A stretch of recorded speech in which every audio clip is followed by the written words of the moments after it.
আজকে একটু বেরিয়ে পড়েছিলাম গার্লস আউটিংয়ে। একটা অটো ধরে সোজা আমার বান্ধবীর বাড়ির কাছে চলে গিয়েছিলাম। ওকে অটোতে তুলে নিলাম আর এখন আমরা যাচ্ছি শপিং করতে। সুরভি থেকে আমি আগেও একটা জামা কিনেছিলাম আর এই দোকানের চুড়িদার কুর্তির কালেকশন আমার খুবই ভালো লাগে, সেই জন্য ওকে নিয়ে আবার এই দোকানটাতে চলে এসেছিলাম। জামা তো আমার অনেক পছন্দ হয়েছিল, কিন্তু সব তো আর ট্রাই করা যাবে না, সেই জন্য আমি 3টে জামা ট্রাই করেছিলাম। তোমরা জানিও তোমাদের কোন জামাটা এই 3টের মধ্যে ভালো লাগছে। আমার তো সবথেকে সুন্দর এই জামাটাই লেগেছিল, আর এই জামাটার দামটাও সবথেকে বেশি ছিল, কিন্তু তাও আমি এটাই নিয়ে নিলাম। ওখান থেকে জামা কাপড় নিয়ে আমরা এখন যাচ্ছিলাম একটা ক্যাফেতে। আরও অনেক কিছুই কেনাকাটার আছে, কিন্তু তার আগে আমরা কিছু একটা খেয়ে নেবো। আর কিছু একটা মানে আজ আমরা ঠিক করেছিলাম পিৎজাই খাবো। সুরভির সামনেই ছিল হেভেন পিৎজা অ্যান্ড ক্যাফে, আমরা সেখানেই চলে গিয়েছিলাম। আনিয়া কিন্তু আমাদের খুব ভালো সার্ভিস দিয়েছে, বেশি দুষ্টুমি করেনি, নিজের মতো করেই খেলেছে, ঘুরেছে, মজা করেছে, খুব ভালোভাবে ছিল ও। 5 মাস নিপানিতে থাকার পর অবশেষে আমার একটা বন্ধু হয়েছিল, আর সেও আবার ছিল বাঙালি।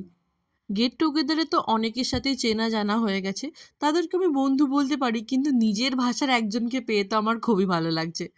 আর তার সাথে আমি তো আনিয়াকে ফ্রিতে পেয়ে গেছি, একটা কিউটি পাই।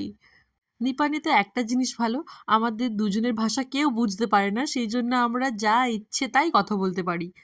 আমাদের আর ভাবতে হয় না যে আমাদের কথা কেউ শুনতে পাচ্ছে নাকি, আমরা তো নিজেদের মতো কথা বলেই যাচ্ছিলাম। আর আমাদের অর্ডারটা এখন রেডি হয়ে গেছে।